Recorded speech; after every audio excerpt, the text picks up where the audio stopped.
Bonjour à tous et bienvenue dans cette nouvelle vidéo qui traitera de la création d'un petit fichier de gestion pour société civile immobilière relevant de l'impôt sur le revenu et devant naturellement effectuer une comptabilité de trésorerie. Cela vous sera notamment utile lors de la déclaration de vos résultats à transmettre tous les ans aux services fiscaux. Mais tout d'abord, si vous souhaitez aller plus loin dans les explications, je vous invite à cliquer sur les liens de formation dans la description. Et si vous ne souhaitez pas rater mes vidéos sur la comptabilité, la finance et l'utilisation des outils tels qu'Excel dans le monde de l'entreprise, n'hésitez pas à vous abonner à la chaîne. Voilà tout, place à la vidéo. Et donc, pour commencer notre fichier de gestion de société civile immobilière sur Excel, on va commencer rapidement par faire des petits onglets de trésorerie correspondant à chacun des mois de l'année. Donc, on va en prendre un et on va faire un onglet type. On va l'appeler janvier, naturellement. Qu'est-ce qu'on aura comme colonne? Donc, on va commencer à la ligne 5. On aura tout d'abord la date d'opération qui sera à inscrire par l'utilisateur. Puis dans notre deuxième colonne, nous aurons éventuellement les encaissements, s'il y a encaissement, le montant de ces encaissements, ou alors nous aurons d'éventuels décaissements, et donc leur montant. Il faudra, dans la colonne encaissement et décaissement, mettre la nature de votre opération. Par exemple, dans l'encaissement, typiquement dans une société civile immobilière, il s'agira des loyers perçus. Dans les décaissements, par exemple, il s'agira du paiement des charges ou éventuellement des assurances de vos logements. Ensuite, on fait un petit peu de mise en forme. Voilà, on va fusionner et centrer le mois, comme ceci. Voilà, on augmente un petit peu, disons, la police. On va aussi le mettre éventuellement en gras.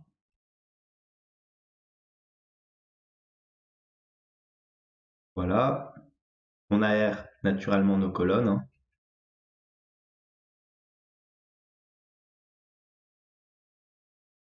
Les colonnes de montant seront inscrites en format monétaire, donc vous pouvez les sélectionner et aller ici dans format comptabilité. Comme ceci, on peut l'espacer, hein. Voilà. On va mettre aussi un cadre pour nos titres, comme ceci.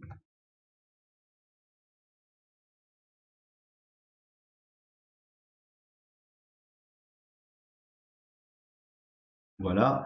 Je vous propose naturellement, et comme à chaque fois, d'enlever le petit quadrillage pour faire plus propre sur votre fichier.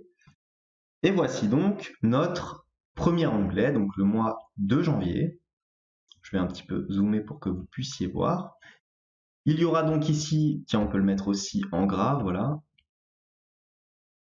comme ceci.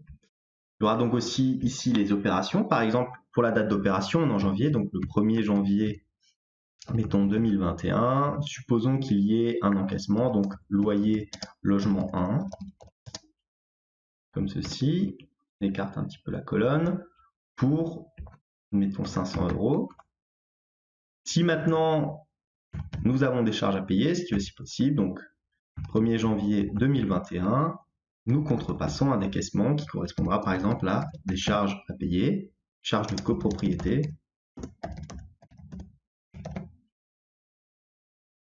pour un montant, mettons, de 100 €. Voilà la façon dont on devra utiliser le fichier.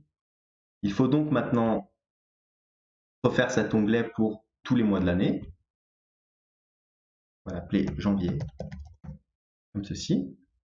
Donc on va faire un clic droit, déplacer ou copier, créer une copie en dernier. OK. Là, vous allez changer, vous allez mettre février. Dans le titre, pareil. Et ainsi de suite.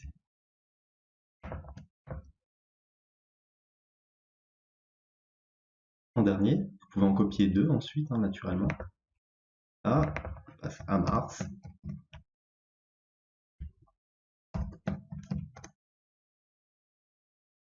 Avril.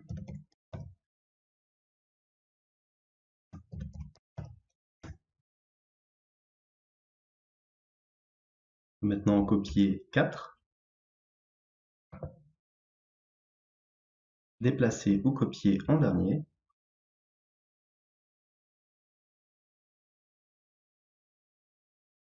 Mais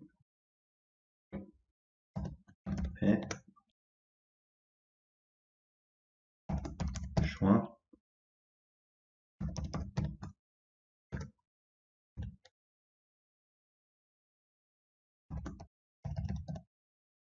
juillet,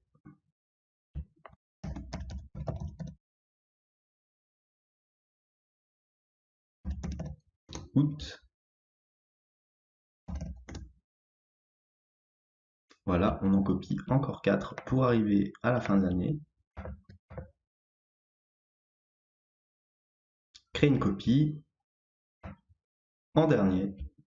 OK. Septembre.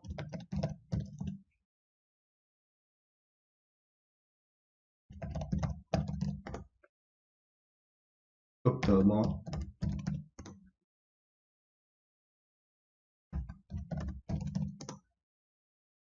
Novembre.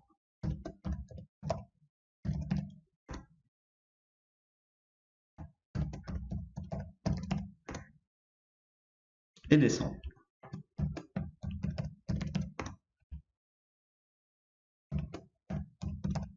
Naturellement, ces opérations que j'ai utilisées comme exemple, vous ne les reportez pas dans les mois suivants. Alors, on peut les supprimer. Vous en mettrez d'autres naturellement qui correspondent au mois en question. Vérifiez aussi si les mois sont bons. Octobre, octobre. Septembre, septembre. Août, août.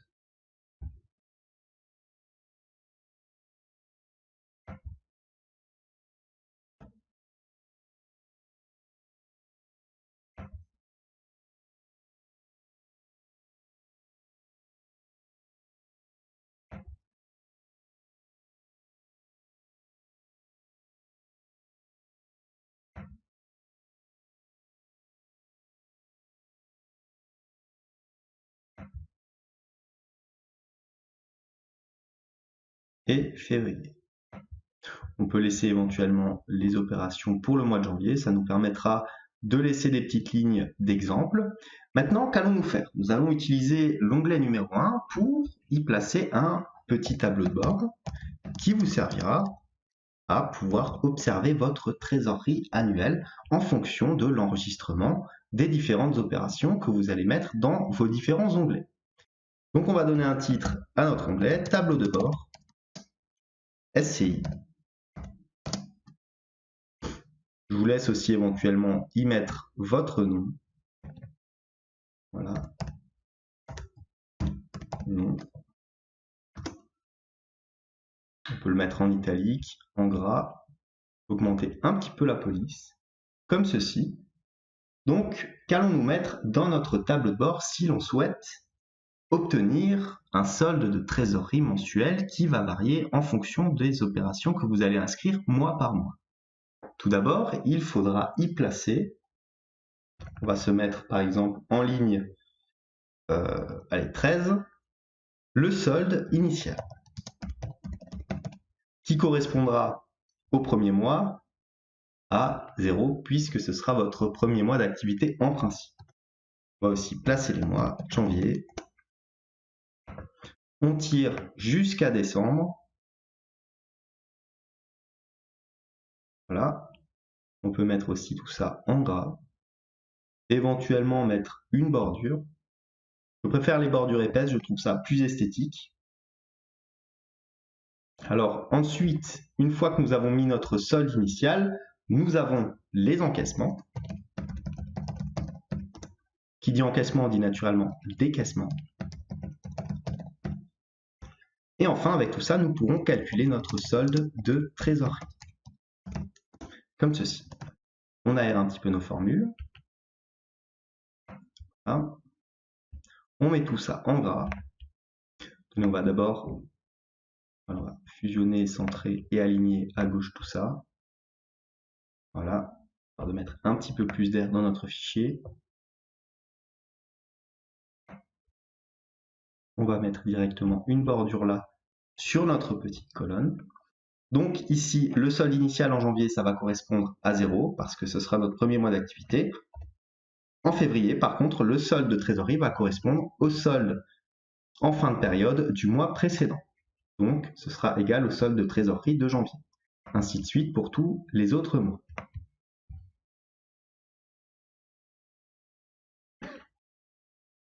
Les encaissements. À quoi vont correspondre les encaissements? Si vous avez bien suivi, il s'agira là de la colonne. Donc, on va faire somme de cette colonne-là. Donc, on va aller de C6 jusqu'à C400 et on ferme notre parenthèse.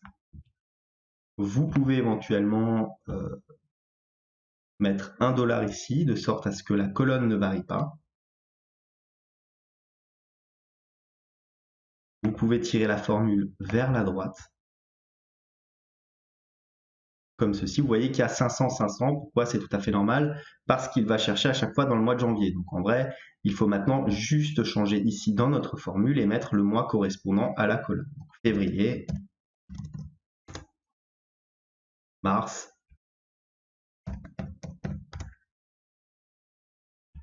avril, mai, juin, juillet, août, septembre,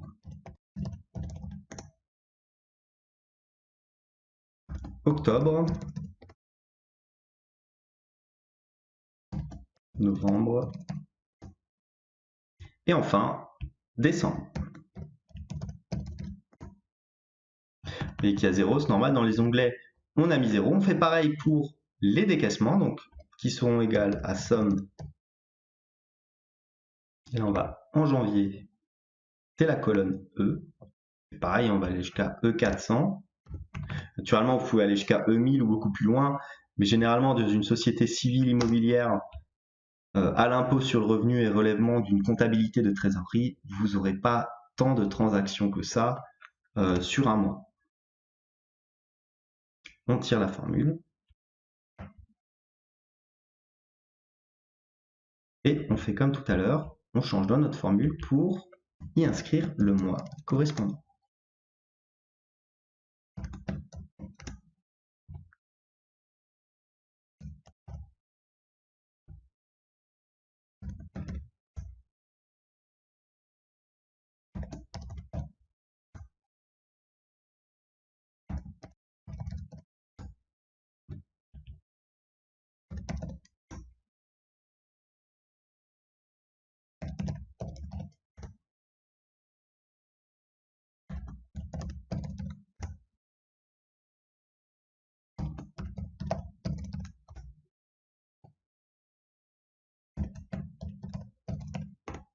Voilà pour notre première partie. Alors, on va mettre aussi une mise en forme comptabilité sur notre première ligne, comme ceci. Voilà. Ensuite, notre solde de trésorerie sera égal à quoi? Ça sera égal tout simplement au solde initial, plus les encaissements, moins les décaissements. On tire notre formule. On se retrouve avec 400, c'est tout à fait normal puisqu'il n'y a pas d'opération à part janvier. Donc le solde de trésorerie cumulé sera toujours égal à 400. Nous pouvons faire un petit test. Si par exemple en février, je rajoute maintenant, allez, le 5 février 2021, décaissement, on va mettre, allez, des travaux pour 3000 €. On va se retrouver avec un déficit de 2600 €. Si maintenant, en juin, je me retrouve, par exemple, 01/06/2021, avec un encaissement imprévu qui sera, par exemple, des loyers qu'on aurait perçus en une fois, genre, par exemple, 3 loyers pour 2000 €. On aurait donc, à partir de juin, un déficit de seulement moins 600 €. Donc, notre formule fonctionne très bien. On va faire un petit peu de mise en forme comme ceci. On va mettre une petite bordure. Voilà. Maintenant, on va commencer à mettre un petit peu plus de mise en forme graphique, c'est-à-dire qu'on va faire apparaître notre solde de trésorerie via une petite courbe qui va comme ça se former en fonction de notre solde de trésorerie, de nos encaissements et de nos décaissements. Donc, on va commencer par l'appeler flux de trésorerie. Donc, on va fusionner cette cellule-là, on va l'appeler flux de trésorerie, comme ceci. Je vous encourage, c'est quand même plus esthétique, à aller dans format de cellule, à choisir un alignement à 90 degrés. Voilà, donc vous allez dans alignement, orientation, vous choisissez comme ceci, vous montez le curseur à 90 degrés, vous écrivez directement ici 90 degrés, vous appuyez sur OK, ensuite vous centrez le tout, vous faites un renvoi à la ligne automatique et vous augmentez la police tout en mettant le texte en gras. On va le mettre au maximum, voilà, comme ceci.